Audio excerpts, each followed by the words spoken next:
Assalamualaikum warahmatullahi wabarakatuh. Alhamdulillahi rabbil alamin. Wassalatu wassalamu ala ashrafil mursalin Nabiyyina wa maulana Muhammadin wa ala alihi wa sahbihi ajma'in. Wa ashhadu an la ilaha illallah wahdahu la syarikalah. Wa ashhadu anna Muhammadan abduhu wa rasuluh sallallahu alaihi wa ala alihi wa sahbihi wa sallama tasliman katsira. Thumma amma ba'd.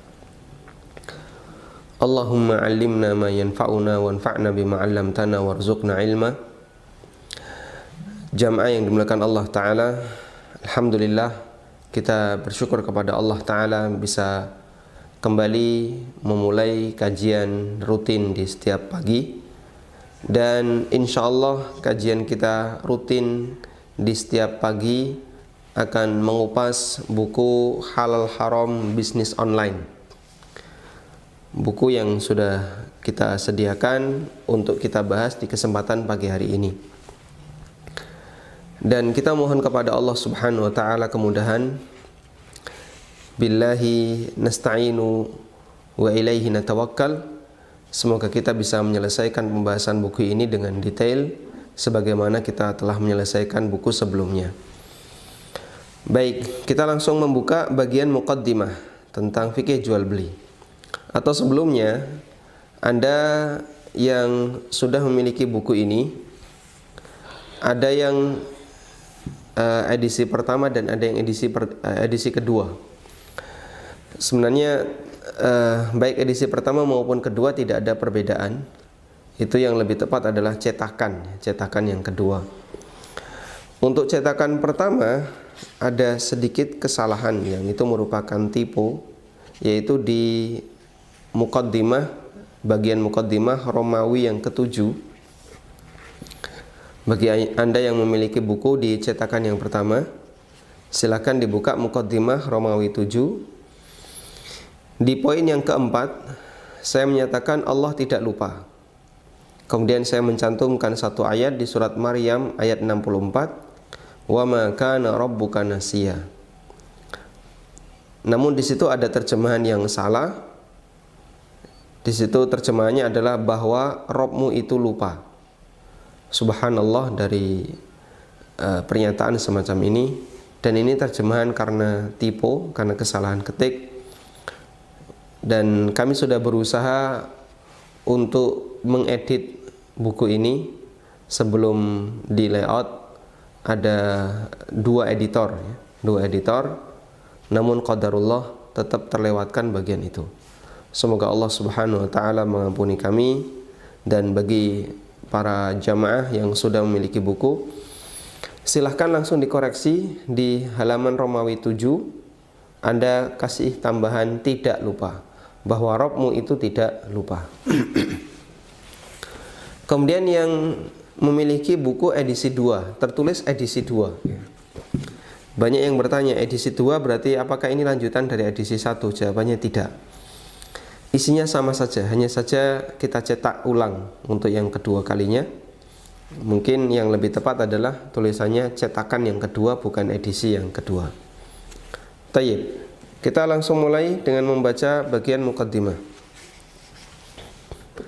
Di sini saya nyatakan harus Anda baca, agar kita bisa memahami seperti apakah metode yang digunakan oleh para asatidzah atau oleh para ulama ketika membahas masalah yang sifatnya kontemporer. Saya sebutkan di sini bagian dari akidah yang wajib kita yakini, bahwa setelah Nabi SAW wafat, maka Allah tidak lagi menurunkan wahyunya, karena wahyu hanya turun kepada Nabi. Sehingga begitu Nabi SAW wafat, sudah tidak ada lagi wahyu yang turun. Sehingga semua dalil yang bersumber dari wahyu, yaitu Al-Quran dan hadis, telah terhenti dan tidak ada lagi tambahannya. Inilah yang menjadi alasan sebagian sahabat menangis. Beliau menangis karena wahyu tidak lagi turun. Yang dimaksud sahabat itu adalah Ummu Aiman, seperti yang dialami oleh Ummu Aiman radhiyallahu anha, yang menangis karena wahyu tidak turun. Anas bin Malik radhiyallahu anhu bercerita, bahwa setelah wafatnya Nabi sallallahu alaihi wasallam, Abu Bakar pernah mengajak Umar radhiyallahu anhu, mari kita kunjungi Ummu Aiman sebagaimana dulu Nabi sallallahu alaihi wasallam pernah mengunjungi beliau. Kemudian setibanya di tempat Ummu Aiman, beliau sedang menangis.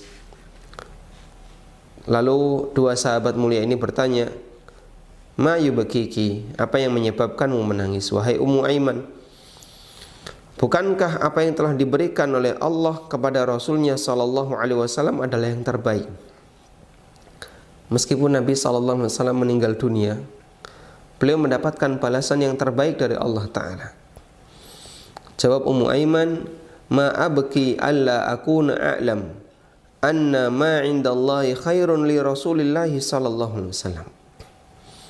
Aku menangis bukan karena aku tidak tahu bahwa Allah Ta'ala telah memberikan yang terbaik untuk Rasulnya sallallahu alaihi wasallam, walakin abki annal wahya qad inqata'a minas sama.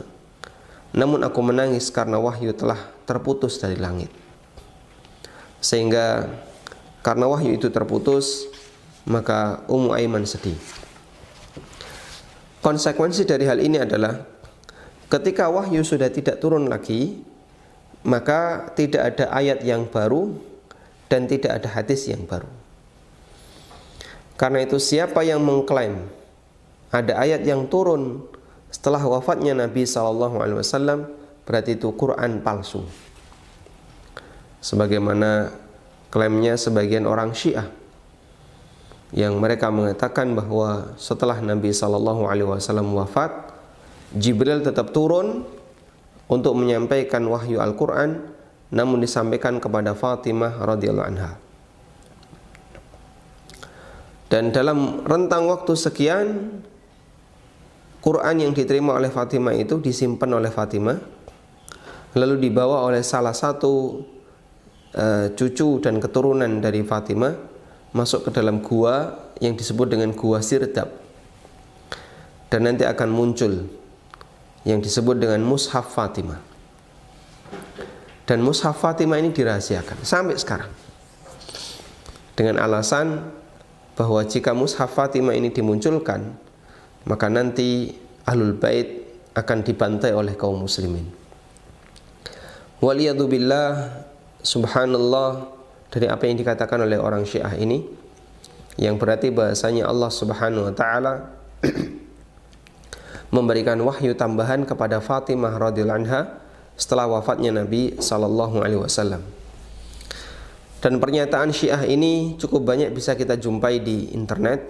Bahkan dengan tegas mereka menyatakan bahwa Quran ini disembunyikan oleh sebagian Ahlul Bait, sebagian dari imam mereka, dan nanti akan dimunculkan di akhir zaman. Kita nyatakan bahasanya ini adalah akidah kekufuran, dan siapa yang memilikinya maka dia telah keluar dari Islam. Tayyib. Dari sini kita mau menyatakan bahwasanya dalil dari Al-Quran maupun Sunnah itu sifatnya terbatas, karena wahyu itu terbatas. Wahyu dibatasi dengan apa? Dengan wafatnya Nabi SAW. Sehingga kita punya premis wahyu itu terbatas karena Nabi SAW telah wafat. Sehingga Al-Quran dan Sunnah itu terbatas. Karena itulah dalil sifatnya terbatas. Dalil sifatnya terbatas. Tayyib. Kesimpulan bahasanya dalil itu terbatas, tidak semua orang menerimanya. Ada sebagian orang yang mau menerima, dan ada sebagian orang yang tidak mau menerima. Saya pernah menyampaikan ini dalam sebuah workshop, dan ada salah satu peserta yang dia penganut gerakan tertentu. Saya sampaikan bahwasanya apakah dalil itu terbatas? Banyak peserta mengatakan iya, dalil terbatas. Mereka setuju. Tapi ada salah satu peserta yang dia nggak setuju. Oh enggak, dalil itu tidak terbatas. Konsekuensi yang menyatakan bahwasanya dalil tidak terbatas berarti ada wahyu yang turun setelah wafatnya Nabi Muhammad SAW, dan itu tidak mungkin. Baik, kita tentu menolak pendapat yang mengatakan bahwasanya dalil tidak terbatas. Berikutnya, saya menyatakan sementara itu realita di kehidupan kita menunjukkan bahwasanya kasus itu selalu berkembang. Selalu muncul kejadian yang baru yang tidak ada di masa silam, sehingga kasus di alam raya ini sifatnya tidak terbatas. Anda tentu setuju dengan ini, karena ini adalah realita dalam kehidupan. Semua orang tahu yang namanya kasus itu tidak terbatas. Kita tahu bahasanya di zaman Nabi SAW nggak ada HP. Di zaman Abu Bakar nggak ada orang pakai Facebook. Di zaman Umar bin Khattab radhiyallahu anhu tidak ada orang yang jualan di Shopee. Nggak ada marketplace. Dan berbagai macam fasilitas yang saat ini semarak di tengah manusia, namun tidak ada di zaman Nabi SAW. Sekarang banyak sekali kendaraan-kendaraan yang itu tidak ada di masa Rasulullah SAW. Nah, kemudian muncul pertanyaan, bagaimana dalil yang sifatnya terbatas bisa menjawab kasus yang tidak terbatas? Bagian inilah yang mau kita pecahkan. Karena itu kenapa kami minta untuk membaca muqaddimah. Karena dalam masalah ini ada sebagian orang yang punya pemahaman menyimpang. Terutama adalah orang-orang liberal yang mereka mengatakan bahwa Al-Quran yang turun 14 abad silam, hadis yang disampaikan oleh Nabi SAW 14 abad silam, sudah tidak lagi relevan untuk menjawab perkembangan zaman, sehingga perlu dilakukan rekonstruksi atau dilakukan revitalisasi atau istilah-istilah yang mereka buat agar bisa menghasilkan Islam yang sesuai dengan kondisi zaman. Sehingga muncullah istilah Islam Nusantara, di mana syariat Islam, aturan Islam itu harus menyesuaikan dengan budaya yang berlaku di Nusantara. Coba Anda bisa bayangkan, Islam harus menyesuaikan budaya. Kita mengakui keberadaan budaya. Budaya itu selalu berkembang. Budaya kita dulu, budaya orang Jawa dulu dengan budaya orang Jawa sekarang berbeda. Mungkin ya, budaya orang Jawa dulu ya, mereka sukanya main jaranan, sekarang main pit-pitan. Budaya orang dulu mereka suka misalnya permainan tertentu, sekarang sudah berubah. Lalu mana yang harus menyesuaikan? Budaya menyesuaikan aturan syariat ataukah syariat yang harus menyesuaikan budaya? Jawabannya, budaya yang harus menyesuaikan aturan syariat. Sehingga bagian mana budaya yang boleh dilakukan dan bagian mana budaya yang tidak boleh dilakukan, di situ orang harus bisa milih. Karena itulah dulu orang-orang kafir mereka mempertahankan budaya bahkan sampai dijadikan sebagai alasan untuk melawan para nabi. Sehingga ketika nabi itu berdakwah, mereka menyampaikan, inna wajadna aba'ana kadzalika yaf'alun. Kami jumpai bapak-bapak kami, nenek moyang kami melakukan seperti ini. Kenapa kami dilarang? Sehingga mereka beralasan dengan budaya untuk menolak dakwahnya para nabi. Dan tentu saja ini adalah alasan yang tidak benar, karena aturan Allah Subhanahu wa taala lebih tinggi derajatnya dibandingkan aturan budaya manusia. Barangkali Anda yang pernah belajar masalah ilmu hukum tentu paham masalah ini ya, bahwa aturan yang lebih tinggi tingkatannya dia harus dimenangkan dibandingkan aturan yang lebih rendah tingkatannya. Dan salah satunya adalah dilihat dari salah satu untuk mengukur ini aturan lebih tinggi atau lebih rendah adalah dilihat dari siapa yang memberikan aturan. Jika aturan itu datang dari Tuhan Allah Azza wa Jalla, maka jelas tidak ada yang bisa menandinginya. Dia adalah aturan yang paling tinggi, sehingga aturan apapun yang dibuat oleh manusia tidak boleh mengalahkan aturan Allah Subhanahu wa taala. Karena aturan Allah taala adalah aturan yang puncak tertinggi. Sehingga yang harus menyesuaikan adalah budaya, menyesuaikan aturan syariat dan bukan sebaliknya. Karena itu apa yang dinyatakan oleh kaum liberal ternyata telah dibantah oleh para ulama kaum muslimin dan mereka melakukan penyimpangan. Dan kita bersyukur Allah tidak menjadikan kita tertular dengan penyakit penyimpangan mereka. Dan penyimpangan mereka telah dibantah oleh para ulama kaum muslimin. Apa yang dinyatakan oleh orang liberal sehingga mereka mengatakan bahwa Quran tidak lagi relevan, hadis tidak lagi relevan, sebenarnya berangkat dari keterbatasan mereka dalam memahami dalil. Berangkat dari keterbatasan mereka dalam memahami dalil, lalu mereka menyalahkan dalil. Sehingga kok dalilnya bunyinya kayak gini, kok ini kayak gini, wah ini sudah nggak relevan. Akhirnya yang disalahkan adalah dalil. Dalil ini nggak layak untuk diberlakukan, dalil ini sudah tidak lagi berlaku untuk diberlakukan di masyarakat.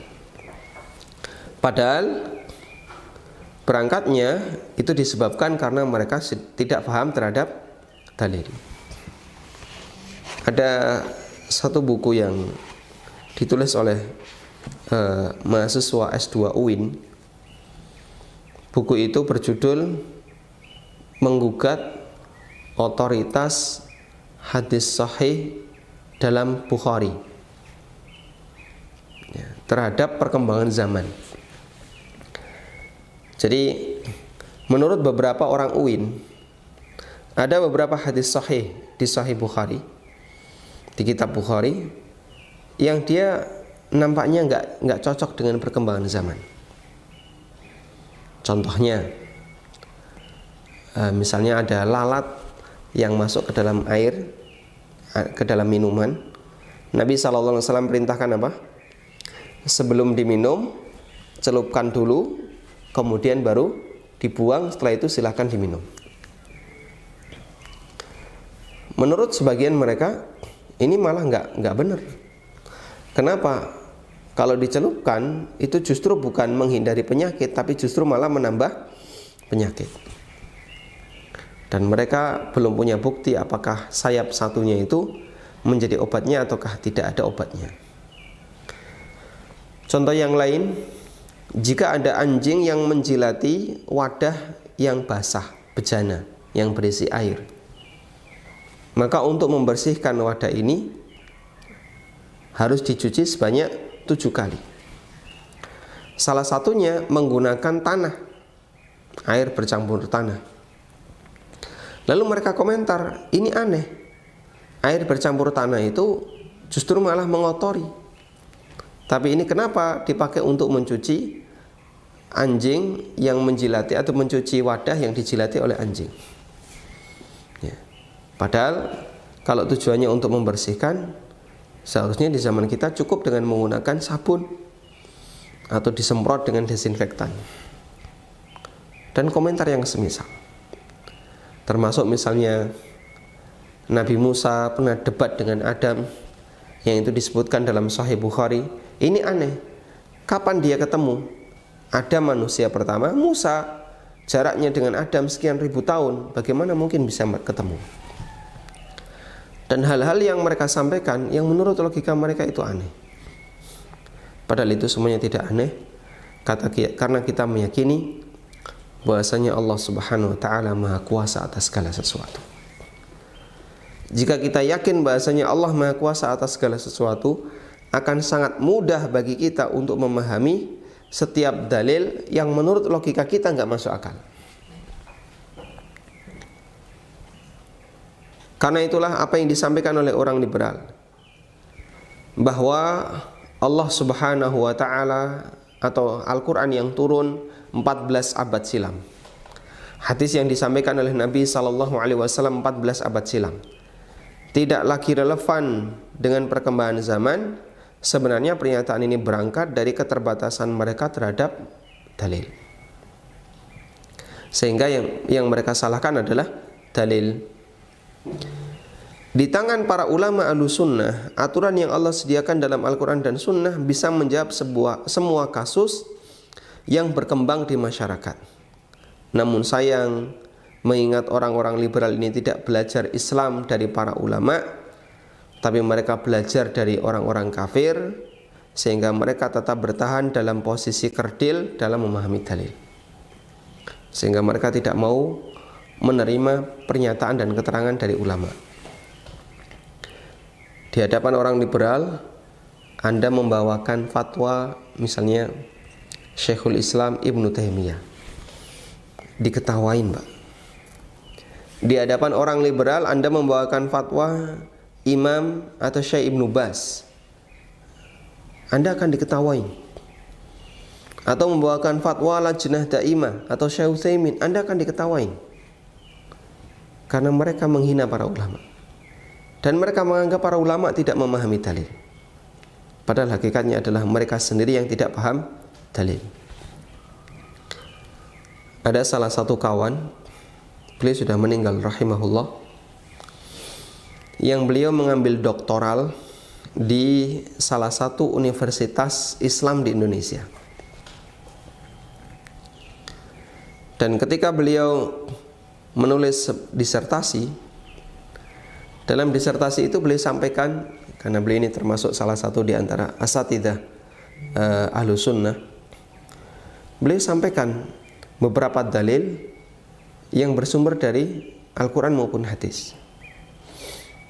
Kemudian sebelum presentasi tentu disodorkan dulu ke dosen pembimbing untuk dikoreksi. Apa komentar dosen pembimbing? Dia mengatakan, referensi kamu itu semuanya referensi yang sudah kuno. Ini referensi sekian tahun yang lalu, ratusan tahun yang lalu, bahkan lebih dari 1000 tahun. Karena penulisnya meninggal tahun 300 Hijriah, 300 sekian Hijriah, 200 sekian Hijriah. Ini referensi yang sudah terlalu kuno, nggak berlaku. Nah, yang diinginkan apa? Ya pakai referensi yang lebih modern. Ya, pernyataan orang-orang Barat, pernyataan orang-orang Amerika, itu referensinya. Padahal ini jurusan agama ya, ini jurusan agama. Sehingga dia membahas jurusan agama, tapi referensi yang dipakai diminta untuk referensi yang sifatnya modern, yaitu untuk orang-orang belakangan. Ya, subhanallah. Makanya benar seperti yang dinyatakan, bahwasanya orang liberal itu mereka anti terhadap Al-Quran dan hadis, meskipun mereka menyatakan bahwasanya mereka adalah seorang muslim. Kemudian terdapat banyak dalil yang menegaskan bahwa aturan yang tertuang dalam wahyu Allah bisa menjawab semua masalah. Di antaranya Allah tegaskan di surat An-Nahl ayat 89. Allah Ta'ala berfirman, "Wa nazzalna 'alaikal kitaba tibyanan likulli syai'in wa hudan wa rahmatan wa busyra lil muslimin." Aku turunkan kepadamu Alkitab tibyanan likulli syai', untuk menjelaskan segala sesuatu, wa hudan wa rahmatan wa busyran lil muslimin, dan sebagai petunjuk, sebagai rahmat dan kabar gembira bagi kaum muslimin.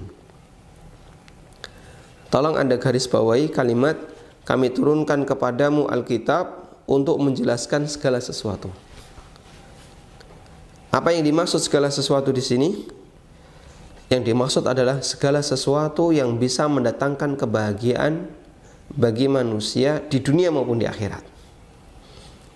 Yaitu segala sesuatu yang dibutuhkan oleh manusia agar dia bisa hidup bahagia di dunia dan di akhirat. Ini dalil yang pertama.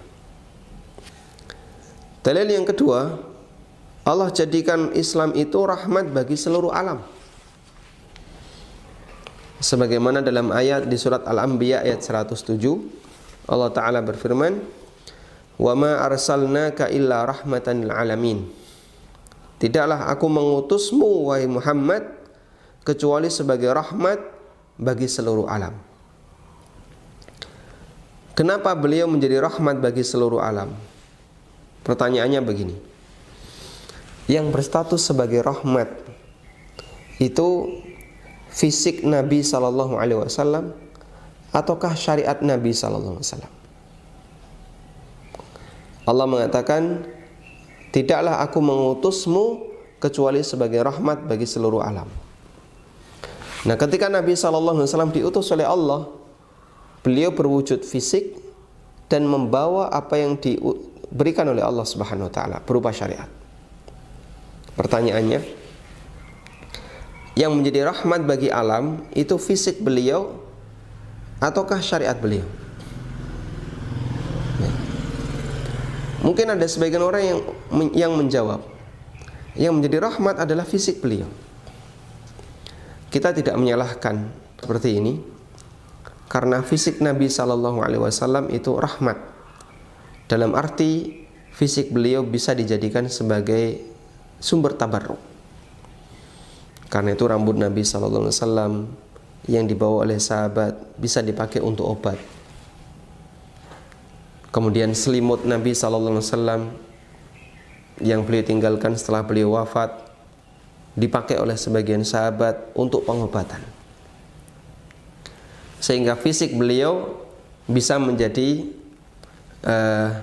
tempat untuk mengambil berkah. Ketika beliau wudu, tetesan-tetesan air yang keluar dari jasad beliau dijadikan rebutan oleh sahabat, kemudian diusap-usapkan di badannya. Nabi SAW tentu melihat itu dan beliau biarkan. Ketika beliau meludah, ada yang nadai, kemudian diusap-usapkan di badannya. Beliau melihat itu dan beliau biarkan. Ketika beliau melakukan aktivitas tertentu, kadang ada sahabat yang mengusap-usap tangan beliau, kemudian diusapkan ke badannya. Sebagaimana yang ini dilakukan oleh Nabi SAW setelah beliau salat subuh. Ketika beliau berada di Mekah, beliau selesai salat subuh, para sahabat berkerumun, kemudian menyalami tangan Nabi SAW selesai salat, lalu diusapkan ke badannya. Dan itu dijadikan dalil oleh sebagian orang, dianjurkan untuk salaman setelah sholat. Padahal maksud sahabat ini adalah tabarruk, karena mereka baru saja pertama kali ketemu Nabi SAW di musim haji. Sehingga begitu mereka melihat Nabi SAW, selesai beliau sholat, didatangi, kemudian tangannya salaman, terus diusap-usapkan. Dan itu gantian banyak orang, ya. Yang itu hanya dilakukan ketika kejadian itu, bukan rutin. Tayyib. Sehingga fisik Nabi sallallahu alaihi wasallam adalah rahmat. Namun dia sifatnya terbatas. Terbatas dengan apa? Terbatas dengan waktu dan tempat. Karena itu siapa yang mendapatkannya? Yang mendapatkannya hanyalah para sahabat yang hidup bersama beliau. Sehingga mereka yang berada di tempat yang jauh dari beliau nggak dapat manfaat ini. Mereka yang hidup setelah beliau wafat juga nggak dapat kesempatan ini. Yang bisa mendapatkannya hanya sahabat yang ketemu dengan Rasulullah SAW. Berarti fisik beliau itu rahmat tapi sifatnya terbatas. Karena itu kalau pertanyaannya, mana yang lebih menunjukkan rahmat bagi seluruh alam? Fisik Rasulullah sallallahu alaihi wasallam ataukah ajaran beliau? Jawabannya yang kedua. Karena ajaran Nabi sallallahu alaihi wasallam itu menembus ruang waktu dan tempat. Menembus dimensi waktu dan tempat. Tersebar ke seluruh penjuru alam. Sampai jarak yang sangat jauh Indonesia bisa mendapatkan manfaatnya. Sementara beliau pusat dakwahnya berada di Madinah.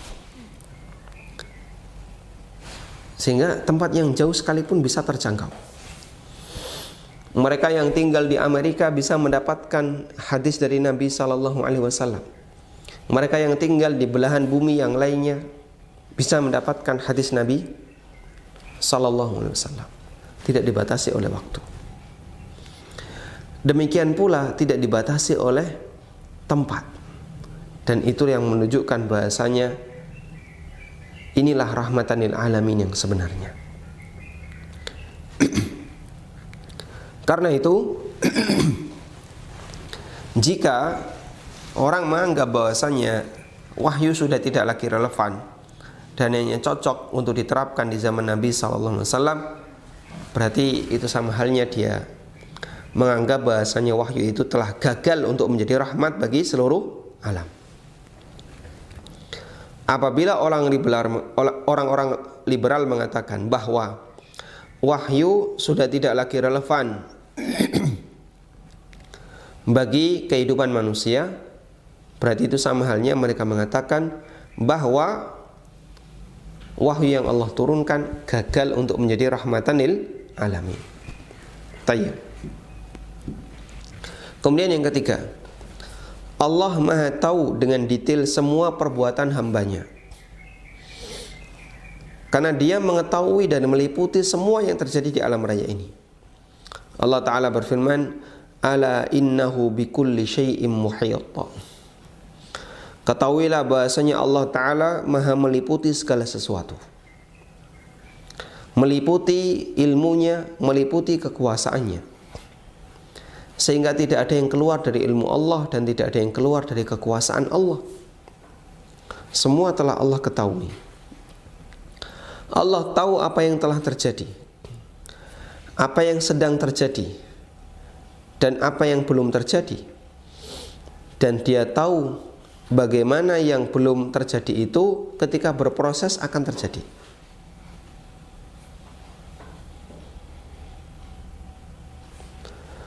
Kata para ulama, Allahu alimun bima kana wa ma yakunu wa ma lam yakun wa kaifa lam yakun kaifa yakun. Allah Subhanahu wa taala tahu apa yang telah terjadi di masa silam. Allah tahu semuanya. Wa ma yakun, dan apa yang sedang terjadi. Wa ma lam yakun, dan apa yang belum terjadi. Dan bagaimana yang belum terjadi ini kaifa yakun, ketika dia akan terjadi. Misalnya ada banyak sekali para bujangan yang saat ini sedang hidup, mereka belum menikah. Allah tahu siapa saja jodohnya, dan Allah juga tahu gimana cara orang ini ketemu jodohnya, dan Allah tahu bagaimana cara orang ini menikah dengan jodohnya. Semuanya Allah tahu. Karena itu ketika Allah menurunkan syariatnya di zaman Rasulullah SAW, apakah Allah tahu kalau besok akan ada banyak fasilitas dan teknologi? Jawabannya Allah tahu. Baik, poin yang keempat, Allah tidak lupa. Artinya ketika Allah menurunkan syariatnya di zaman Nabi SAW, Allah tidak lupa akan adanya berbagai perubahan dalam kehidupan hambanya. Karena Allah tegaskan dalam Al-Quran, wa ma kana rabbuka nasiya, bahwasanya Rabbmu tidak lupa. Allah tidak lupa ketika ayat ini diturunkan, kelak akan ada teknologi informasi, termasuk diantaranya adalah jual beli online. Dan dua prinsip ini yang dijadikan oleh para ulama untuk membantah sebagian orang yang menolak tentang hadis ketika ada anjing yang menjilati sebuah wadah, maka harus dicuci sebanyak 7 kali. Mereka mengatakan hadis ini tidak berlaku karena sekarang sudah ada sabun, sekarang sudah ada alat pembersih yang lebih canggih dibandingkan tanah. Pertanyaannya, apakah Allah tahu ketika Allah perintahkan Nabi-Nya SAW untuk menyampaikan hadis ini, apakah Allah tahu besok akan ada sabun? Mereka menjawab, Allah tahu. Baik. Kalau mereka mengatakan Allah tidak tahu, keluar dari Islam, kafir. Karena berarti dia telah mencela Allah Subhanahu wa taala, dan itu perbuatan kekufuran. Pertanyaan yang kedua, Allah tahu tadi, Anda sepakat Allah tahu. Apakah Allah lupa kalau besok akan ada sabun? Kalau dia mengatakan Allah lupa, subhanallah dari apa yang dia ucapkan, dan itu juga kalimat kekufuran. Ya. Sehingga tidak ada pilihan yang lain selain mereka mengatakan Allah tahu dan Allah tidak lupa. Jika demikian, maka Allah tahu kalau besok ada sabun, Dan ketika Allah turunkan syariat ini, Allah tidak lupa kalau besok akan ada sabun. Yang kelima, semua sebab yang bisa mengantarkan menuju surga dan menjerumuskan manusia ke dalam neraka telah dijelaskan oleh Nabi sallallahu alaihi wasallam. Apa saja yang bisa membuat orang menuju surga dan apa yang membuat orang kecemplung neraka telah dijelaskan oleh Rasulullah sallallahu alaihi wasallam. Dari Abu Dzar radhiyallahu anhu, Nabi sallallahu alaihi wasallam bersabda, "Ma baqiya syai'un yuqarribu minal jannah wa yuba'idu minan nar illa wa qad buyyina lakum." Tidak tersisa satupun sebab yang bisa mengantarkan menuju surga dan menjauhkan dari neraka kecuali telah dijelaskan kepada kalian. Sehingga nggak ada yang tidak dijelaskan oleh Nabi sallallahu alaihi wasallam. Kita membahas masalah muamalah terkait harta. Tujuannya adalah untuk mengetahui bagian mana yang dibolehkan dan bagian mana yang dilarang untuk diambil, termasuk halal haram bisnis online. Sehingga mengenal halal haram masalah ini hakikatnya adalah mengenal batasan agar kita bisa selamat di akhirat. Sehingga yang seperti ini telah dijelaskan oleh Nabi sallallahu alaihi wasallam bagian hukumnya. Yang dulu sudah pernah kita sampaikan, ada dua hal yang perlu kita bedakan. Kalian lebih paham tentang urusan dunia kalian. Premis yang kedua adalah kalian lebih paham tentang hukum urusan dunia kalian. Yang benar yang mana? Yang pertama. Kalian lebih paham tentang urusan dunia kalian. Tapi kalau hukum urusan dunia, siapa yang paling paham? Nabi sallallahu alaihi wasallam. Nah, untuk masalah hukum urusan dunia, beliau telah jelaskan semuanya kepada manusia. Karena hukum inilah yang nantinya akan menjadi aturan, bagian mana yang boleh, bagian mana yang dilarang. Sehingga jika orang ingin selamat dunia dan akhirat, maka dia harus mengikuti aturan ini. Dan itu sejalan dengan makna hadis yang tadi kita baca, ma baqiya syai'un yuqarribu minal jannah wa yuba'idu minan nar illa wa qad buyyina lakum. Enggak ada satupun keterangan yang menjelaskan tentang apa saja yang bisa mengantarkan ke surga atau yang bisa menjauhkan diri dari neraka kecuali telah dijelaskan kepada kalian. Dilengkapi dengan ijtihad para sahabat serta ijtihad para ulama salaf yang lebih mengedepankan sikap kehati-hatian dan ketakwaan, baik yang bentuknya pemahaman mereka terhadap kesimpulan dalil atau kesimpulan mereka terhadap kasus yang mereka jumpai. Dari situlah kita bisa mendapatkan kesimpulan yang benar terkait sebuah kejadian yang sifatnya sama sekali tidak ada di masa silam. Wallahu ta'ala alam. Nah, kemudian di bagian yang kedua, saya membahas tentang cara ulama memecahkan kasus kontemporer, yang di situ ada 4 tahapan ya, yang kita sebutkan, dan insya Allah kita akan bahas bagian ini di pertemuan besok insya Allah ta'ala. Demikian yang bisa kita sampaikan. Kesimpulan yang ingin kita tegaskan di pertemuan kali ini adalah bahwa syariat itu lengkap, dan Allah subhanahu wa ta'ala jadikan syariat itu bisa menjelaskan semua masalah yang dialami oleh manusia. Dan sebagai bentuk husnudzon kita kepada syariat Allah ta'ala adalah tidak ada satupun bentuk syariat yang tidak relevan dengan perkembangan zaman. Wallahu ta'ala alam. Wa sallallahu ala nabiyyina Muhammadin wa ala alihi wa sahbihi wa sallam wa akhiru da'wana alhamdulillahi rabbil alamin. Baik, selanjutnya kami persilahkan kepada Anda yang mau menyampaikan sesuatu, bisa disampaikan di line telepon ya, nomor 0812 2444 3344, atau juga bisa melalui WA di nomor 0821 221 567890. Baik, sebelum kita menjawab pertanyaan melalui telepon, kita coba bacakan pertanyaan melalui WA.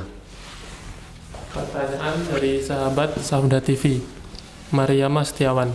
Assalamualaikum Ustadz. Waalaikumsalam warahmatullahi. Mau bertanya, apakah setiap bisnis MLM itu haram? Kalau sudah ada kehalalan dari fatwa MUI tentang bisnis tersebut, apakah bisa kita ikuti Ustadz? Afwan. Baik.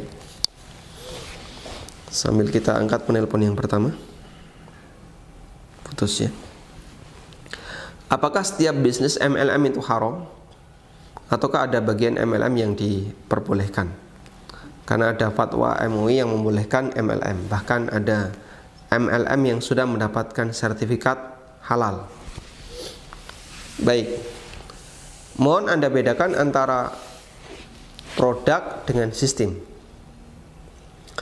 Ada produk yang dia mendapatkan label halal dari MUI, dan kita tidak menggugah bagian ini karena produk itu yang penting tidak ada zat yang haram, tidak ada zat yang najis, maka hukum asalnya halal untuk dikonsumsi. Dan selama tidak membahayakan bagi orang yang mengkonsumsi, hukumnya diperbolehkan.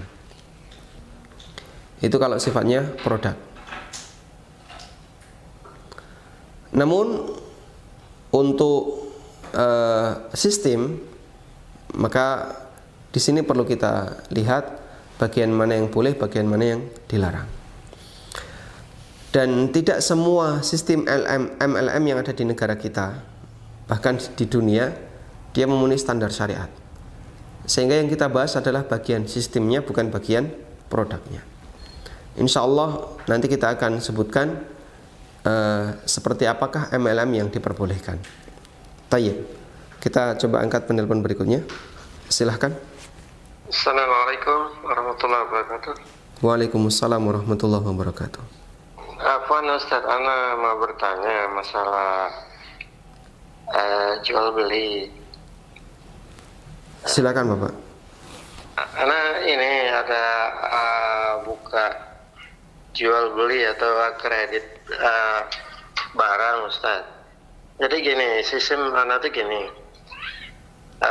Ada permintaan, terus ana tidak menyiapkan barang. Jadi posisi Ana itu begini, Ana menyiapkan barang itu setelah ada permintaan. Jadi ada pesanannya gini, ada permintaan misalkan dia ingin beli motor, tapi dia tidak cukup uang gitu. Jadi dia datang ke tempat Ana, mau beli motor. Nah terus setelah persetujuan dengan harga. Mungkin harga tadi misalkan kalau harga itu motor baru seandainya harga 15 juta, terus Ana jual 20 juta dalam jangka waktu 18 bulan. Terus setelah itu, setelah setuju semuanya, terus Ana belikan kendaraan itu, terus Ana jual secara kredit sama orang yang membutuhkan itu tadi. Terus gimana hukumnya Ustaz? Apakah itu halal dalam syariat atau tidak Ustaz? Mohon penjelasannya Ustaz. Apakah konsumen diminta untuk membayar DP Bapak? Itu tergantung dia Ustaz. Kalau DP, maksudnya tadi DP tadi untuk meringankannya Ustaz, untuk meringankan angsurannya saja. DP dibayarkan setelah DP-nya dibayarkan setelah Bapak memiliki barang atau sebelum memiliki barang? Ada yang sebelum, tapi pada waktu pembelian itu saya tidak hitung gitu. Itu saya anggap itu titipannya dulu. Saya membeli itu dengan uang yang saya siapkan gitu. Tadi saya tidak mengambil uang yang uang yang DP itu tadi. Itu saya tidak memakai uang itu. Saya memakai uang yang ada sama saya. Jadi masalah DP tadi itu akan tadi contoh seperti harga tadi 20 juta, kalau dia punya DP tadi 5 juta, jadi sisa itulah yang dihitung kredit Ustaz. Baik. Nah, demikian Ustaz. Ya, barakallahu fiikum. Barakallah. Baik. Skema ini sudah pernah kita jelaskan pada saat membahas kitab fikih jual beli, dan intinya adalah saat proses pemesanan, maka di sana tidak boleh ada akad. Sehingga karena tidak ada akad, maka sama sekali tidak boleh mengikat. Karena tidak boleh mengikat, maka setelah Anda beli barang, setelah Anda beli motor, pihak konsumen berhak untuk tidak jadi beli. Jika Anda siap dengan konsekuensi ini, insya Allah skema yang Anda lakukan diperbolehkan. Dan untuk masalah DP, kami sarankan sebaiknya 0%, jangan minta sepeser pun. Dan kalaupun dia ngasih, sebaiknya ditolak. Kenapa demikian? Untuk bisa memastikan bahasanya Anda tidak melakukan jual beli kalik bil kalik. Apa itu jual beli kalik bil kalik? Uangnya tidak tunai, sementara barang belum dimiliki. Sehingga diminta kepada calon konsumen pembayarannya nanti saja setelah akad dilakukan, baik yang sifatnya DP maupun cicilan. Karena itu dalam tahapan pemesanan jangan ada perpindahan uang sepeser pun, ya, baik mau distatuskan sebagai pindah hak milik maupun sifatnya hanya untuk wadiah. Insya Allah dengan cara seperti ini Anda lebih selamat, dalam arti Anda sama sekali tidak melakukan akad menjual barang yang belum dimiliki. Wallahu a'lam. Tayyib. Silahkan. Waalaikumsalam warahmatullahi. Silakan Bapak. Ya, Assalamualaikum. Waalaikumsalam warahmatullahi. Barakallahu fiik. Wafikum barakallah. Dengan Pak Yanwar, Ustaz. Oh, silakan Pak Yanwar. Ustaz, ini alhamdulillah mungkin waktu itu saya pernah konsultasi sama Ustaz mengenai pekerjaan kita sebagai yang konsultan penilai, Ustaz.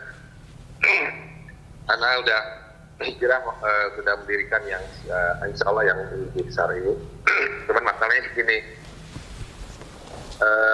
waktu masih sebelum buat yang sekarang ini kan saya kan di kantor pusat, kemudian kita punya beberapa cabang. Nah, cabang-cabang itu kan waktu mereka buat cabang ada perjanjian sama kita untuk membayar semacam royalti ya setiap bulan itu. Nah, royaltinya itu yang jadi masalahnya kan mereka cabang-cabang itu masih mengerjakan sebagian kerjaan dari bank konvensional ya. Ada yang konvensional, ada yang tidak konvensional, ada yang di luar itu. Nah, setoran mereka itu kita pisahkan rekeningnya yang konvensional sama non konvensional. Nah, yang jadi masalah ini apakah setorannya itu halal atau tidak? Yang kedua, ada sisa yang masih pesat. Ini yang konvensional itu belum tidak kita gunakan, masih tersisa. Sementara kita sekarang sudah mulai hijrah, sudah membentuk yang baru yang tidak ada hubungan seperti itu lagi, yang tidak mengerjakan yang konvensional. Kira-kira dana itu mau diapakan ya, Ustaz? Baik. Cukup Bapak? Cukup. Nah,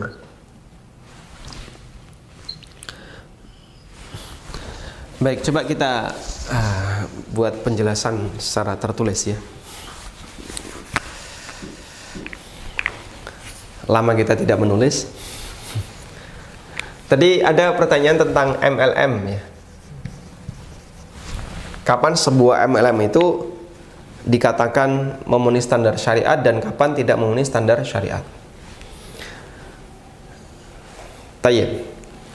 Dulu sudah pernah kita sampaikan bahwa inti larangan jual beli dan semua muamalah yang ada di sekitar kita itu jika di sana mengandung 3 pelanggaran. Ada unsur dolim, ada unsur riba, atau unsur gharar. Nah, di MLM itu yang dominan yang mana? Dolim, riba, gharar. Pelanggaran yang paling dominan di MLM yang mana? Insya Allah nggak ada dolim. Kenapa? Mereka saling ridho. Kalau merasa didolimi mungkin banyak, yaitu para downline yang sudah nggak bisa dapat nggak dapat downline bawahnya lagi karena sudah mengalami saturasi. Kalau unsur riba insya Allah nggak ada, karena statusnya jual beli biasa. Yang ada adalah bagian ini, ketidakjelasan.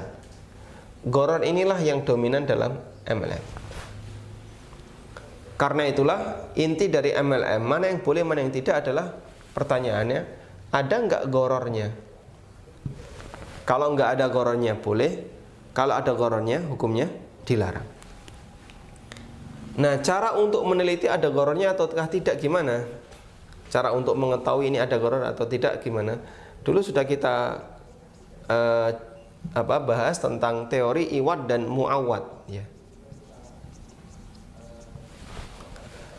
Anda lihat bagaimana keseimbangan antara iwad dan muawad, antara apa yang dibayarkan dengan apa yang diterima. Ketika keseimbangan itu terjadi, di mana yang dibayarkan jelas dan yang diterima jelas, maka insya Allah tidak ada gharar. Tapi ketika dua hal ini tidak terjadi, antara yang dibayarkan dengan yang diterima, salah satu tidak jelas, misalnya ini jelas, yang ini tidak jelas, maka di situ ada gharar.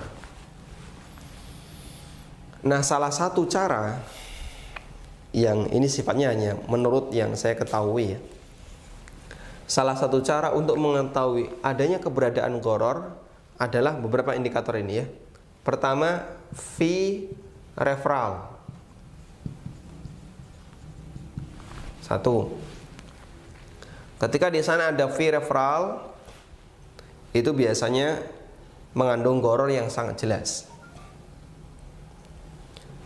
Yang kedua adalah ada fee dapat downline. Ada fee dapat downline yang berbayar. Dalam arti Anda bisa ketika dapat downline bisa dapat fee, namun syaratnya Anda harus daftar dulu, bayar dulu. Dan ini sama dengan menjual peluang pasar.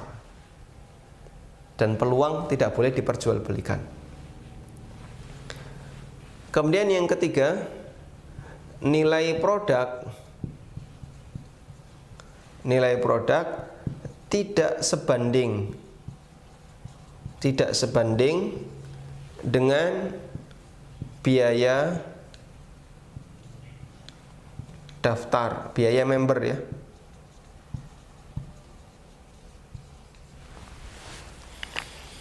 Misalnya produknya sangat murah tapi biaya membernya mahal.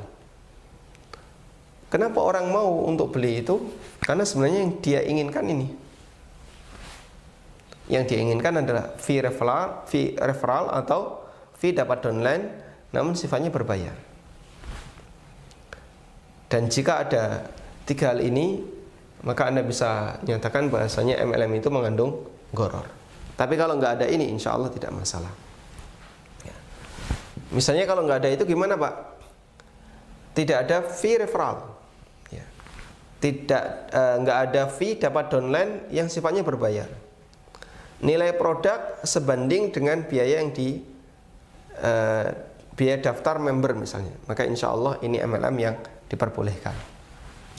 Misalnya bayar 100.000 dapat apa misalnya? Satu paket sembako. Kemudian Anda sekaligus diangkat sebagai agen, insya Allah tidak masalah.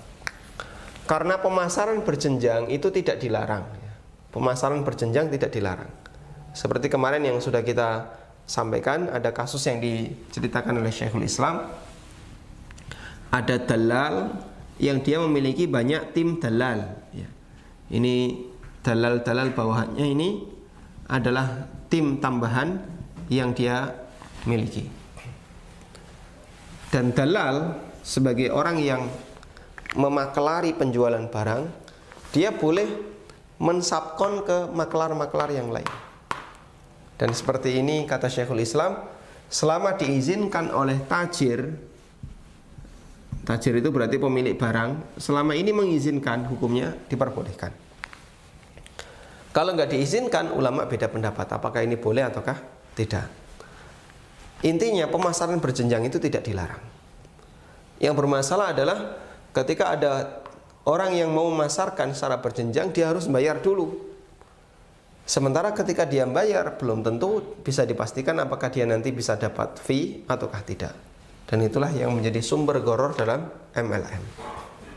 Baik, insya Allah ini yang bisa kita jadikan sebagai indikator bagaimana MLM yang sesuai syar'i dan seperti apa MLM yang melanggar syariat. Selanjutnya kita akan bahas pertanyaan berikutnya tentang masalah tadi ya, tim penilai.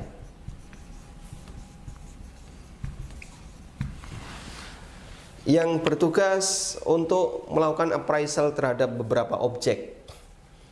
Dan biasanya banyak kliennya adalah perbankan. Misalnya tim appraisal untuk objek bangunan yang mau dijadikan sebagai agunan, yang mau dijadikan sebagai apa misalnya jaminan untuk utang bank dan seterusnya. Tim penilai ini sifatnya adalah menjual jasa. Dan orang yang menjual jasa, maka prinsipnya adalah jasa yang harus halal. Yang kedua, tidak ada unsur saling menolong maksiat atau tolong menolong dalam maksiat. Tidak ada unsur tolong menolong dalam maksiat. Selama dua ini dipenuhi, insya Allah tidak masalah. Tim penilai itu jasa yang halal. Menilai sebuah objek itu jasa yang halal. Contoh jasa yang haram apa Pak? Ya, contoh jasa haram misalnya pijet zina, itu contoh jasa haram. Apalagi misalnya jasa memasakkan daging babi, jasa apa misalnya membantu menang judi, itu jasa haram. Tayyib. Menjadi tim penilai jasa halal, berarti harus memenuhi syarat yang kedua, tidak ada unsur yang bentuknya saling tolong menolong dalam maksiat. Nah, untuk bagian kedua ini berarti yang perlu diperhatikan adalah masalah klien. Seperti apa permintaan klien? Ada klien yang dia tidak mungkin menggunakan untuk maksiat, 100% murni mubah. Misalnya ada orang mau bagi waris dan sudah ketemu hasilnya. Kakak pertama dapat sekian, kakak kedua dapat sekian, kakak ketiga dapat sekian, dan seterusnya. Lalu salah satu di antara ahli waris ingin menjual jatahnya kepada saudaranya. Berapa yang harus dibayarkan oleh saudaranya? Mereka kebingungan. Akhirnya ngundang Anda sebagai tim appraisal, tim penilai, untuk bisa menilai kira-kira aset ini nilainya berapa. Sehingga misalnya kakak ketiga mau menjual jatah warisannya kepada adiknya atau kepada kakaknya yang pertama. Berapa yang harus dibayarkan oleh kakak pertama? Nah, tim appraisal berjasa untuk itu. Nah, klien yang mubah seperti ini, insya Allah pendapatannya mubah. Yang kedua, klien yang tujuannya untuk maksiat, seperti misalnya untuk akad riba yang tadi sudah Anda sampaikan. Ada orang mau utang bank, lalu dia menyampaikan agunannya. Agunannya adalah sebidang tanah atau sebuah bangunan. Kemudian tim penilai melakukan penilaian. Keberadaan tim penilai itu akan menjadi salah satu bagian pendukung dilakukannya transaksi riba. Berarti dia melakukan bagian ini ya, tolong menolong dalam urusan maksiat, sehingga pendapatannya hukumnya tidak diperbolehkan. Baik, karena itu muncul dua pendapatan ya. Muncul dua pendapatan. Ada pendapatan yang mubah, ada pendapatan yang haram. Bagian pertama tidak ada masalah. Bagian kedua sekarang, pendapatan yang haram nggak ada di pusat, tapi adanya di cabang. Berarti apa yang harus dilakukan? Anda harus mendoktrin bagian cabang. Saya tidak mau lagi kalian melayani klien-klien seperti ini. Sehingga harus ada pernyataan dengan tegas bahwa Anda memisahkan diri dari klien yang atau layanan yang sifatnya haram. Karena kalau dibiarkan saja dan Anda tahu, berarti sama dengan membiarkan anak perusahaan untuk menghasilkan sesuatu yang haram. Dan kesengajaan seperti ini tidak boleh. Sehingga harus ada pemberitahuan bahwa klien yang haram kami larang. Jika ada pelanggaran, berarti pelanggarannya bukan pada posisi Bapak, tapi pelanggarannya adalah pada posisi karyawan. Maka misalnya karyawan tetap melakukan hal seperti itu, pelanggaran seperti itu, Anda tidak bersalah. Kenapa? Karena dari awal Anda sudah meminta agar mereka tidak melakukannya. Nah, tetap ada pelanggaran, jadilah pendapatan yang haram. Sumber pendapatan yang haram ini masuk ke pusat. Nah, berikutnya gimana? Anda jadikan sebagai pendapatan yang dilarang, karena itu tidak boleh dimiliki secara pribadi, namun nanti bisa disalurkan untuk kepentingan sosial ya. Tapi dengan ketentuan jangan dicari ya.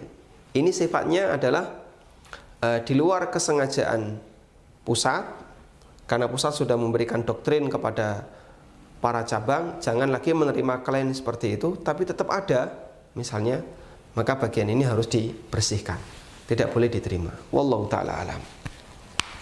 Tayyib. Coba kita angkat penelpon berikutnya. Silahkan. Halo. Silakan Bapak. Ini saya mau bertanya, Ustaz. Silakan Bapak. Saya punya usaha kos-kosan, kamar kos-kosan, Ustaz. Nah, kemudian di sini saya menyediakan juga dengan fasilitas misalnya seperti tempat tidur dan lemari, Ustaz. Akan tetapi tempat tidur dan lemarinya ini belum sempat saya sediakan karena keterbatasan modal. Kemudian saya rencananya menyediakan tempat tidur dan lemarinya ini nanti ketika si penyewa kos sudah membayarkan uang sewa kosnya kepada saya, Ustaz. Apakah ini termasuk akad gharar, Ustaz? Dan bagaimana solusinya, Ustaz? Baik. Cukup Bapak? Cukup, Ustaz. Barakallahu fikum. Terima kasih, Ustaz. Apakah ini termasuk akad gharar? Insya Allah tidak termasuk akad gharar, karena dalam jual beli jasa diperbolehkan bagi Anda, bagi penjual jasa, untuk menerima pembayaran terlebih dahulu meskipun jasanya belum diberikan. Dalam akad jasa itu akad yang cukup longgar. Contohnya kita sekolah ya, itu akad jasa. Lembaga pendidikan menyediakan fasilitas belajar bagi kita. Lalu kita bayar SPP lunas selama 1 tahun, padahal baru masuk ya. Bulan Juli Anda masuk, SPP lunas sampai tahun depan, Anda langsung bayarkan 1 tahun. Boleh nggak kayak gini? Hukumnya boleh. Lu kan belum ada kegiatan KBM apapun, tidak masalah. Karena dalam akad jasa pembayaran boleh dibayar di depan meskipun jasa belum diberikan. Dan ini sangat sering kita lakukan. Misalnya Anda daftar umroh, nggak mungkin Anda melunasi ketika tawaf, atau dilunasi setelah tahallul. Ya, nanti jasanya kan baru kita dapatkan selesainya pas tahallul. Ya sudah Pak, nanti pembayarannya dilunasi setelah tahallul Pak ya. Berangkatlah umroh ya, naik pesawat, kemudian ke Madinah dulu, di sana melakukan berbagai macam kegiatan, baru ke Mekah dilakukan umroh.